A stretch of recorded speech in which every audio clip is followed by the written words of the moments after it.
You produce our oil. You steal our money to produce our oil. You sell the oil to us at high prices. And you still steal our money.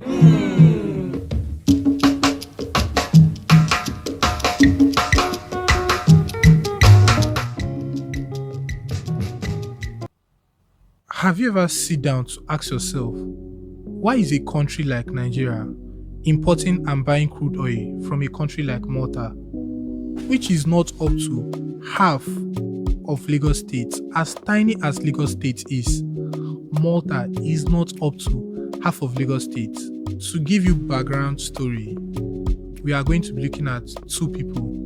Number one, Jat, and number two, Bat, which all of you know.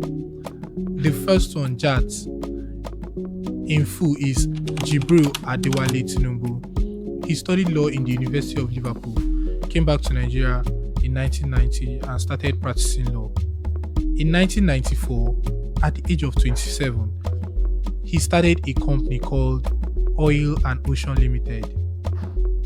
Imagine starting a company, oil and gas, at 27. It's mental. But back to the video.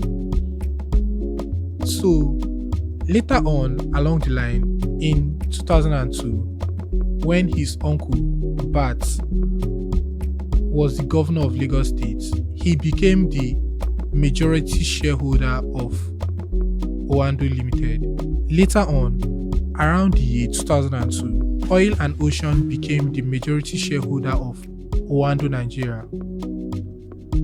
Now, further in this story, you start seeing coincidence, and when there are too much coincidence, it's no longer coincidence. What did Owando later did? They were radio silent for years.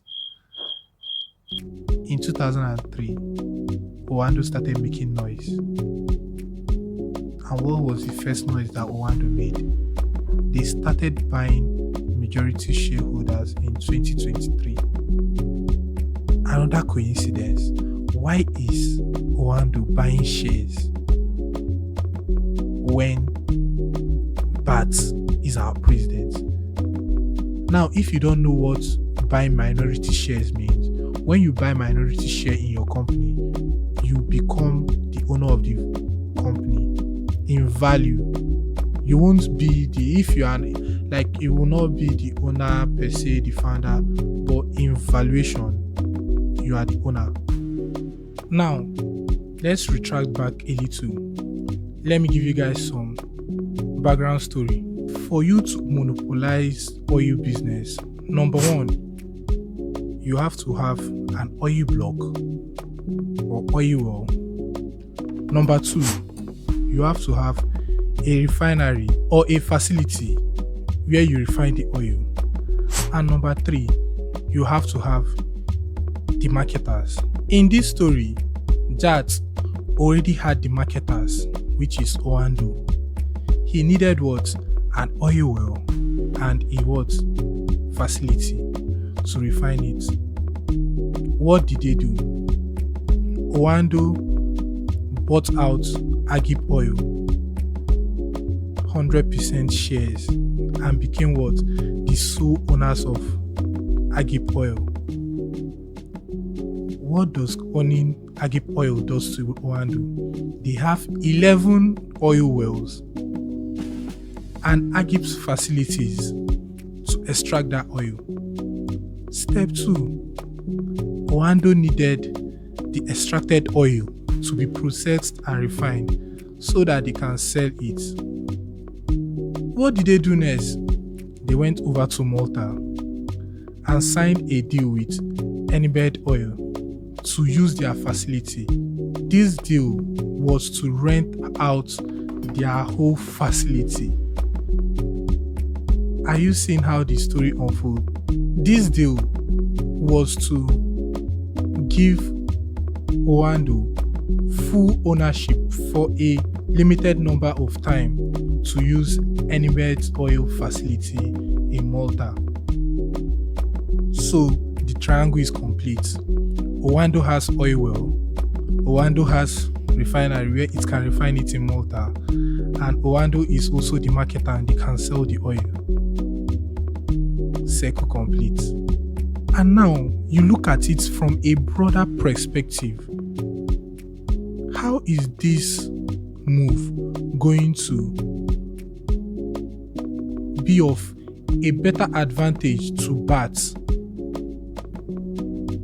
First thing he did when he entered office was remove fuel subsidy, because he knows if I'm processing my oil and I'm doing everything, it's just the same thing as taking money after all the stress I've gone through.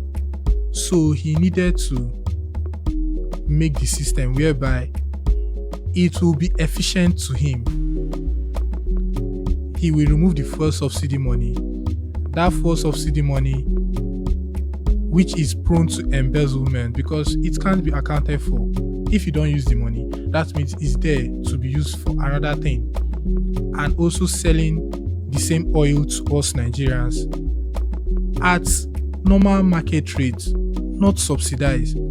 So now the government has the subsidy money removed, which we are not seeing the effect of it, and they are still selling the oil back to us and still taking our money and enriching their pockets. And you sit down and you ask yourself, why is a country like Nigeria still in poverty, still in abject suffering? It's because most people in power are benefiting from this corrupt system. The amount of money they are benefiting, if we start stipulating it out, you won't even believe it yourself. That was why when Dangote's refinery saga happened, most of you will be like, we thought Dangote was government's boy. Why we here at the government be having issues? Let me paint a picture for you guys. If Dangote refinery starts refining oil for Nigeria,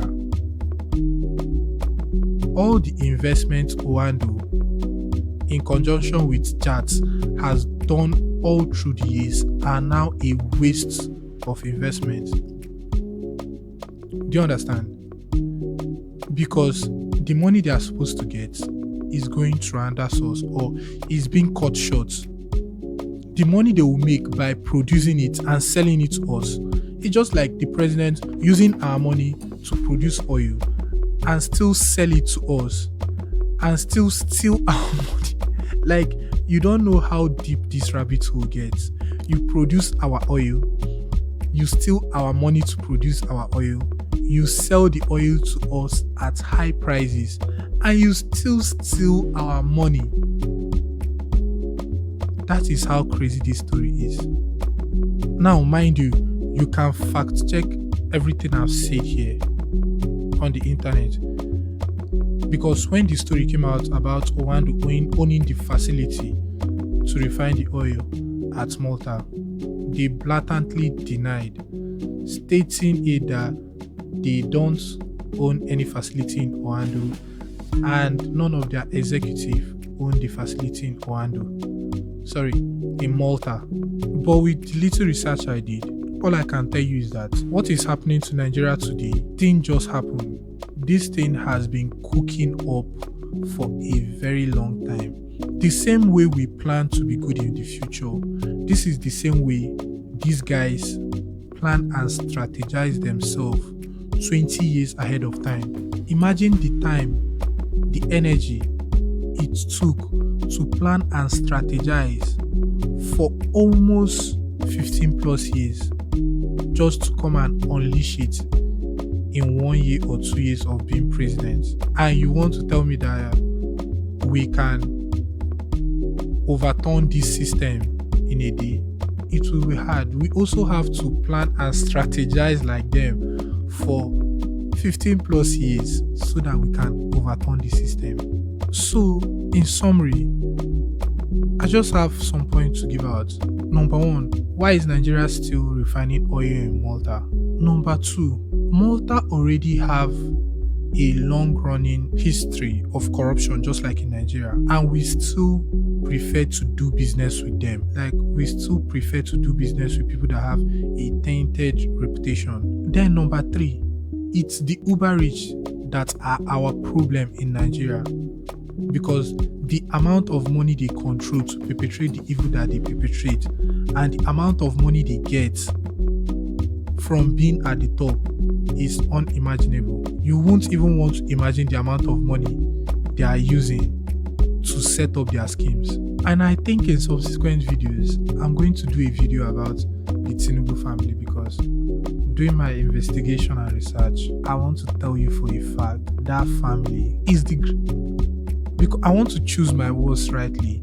We have to fear that family. You just take it that family is the most planned and strategic family in Nigeria. Go do your research.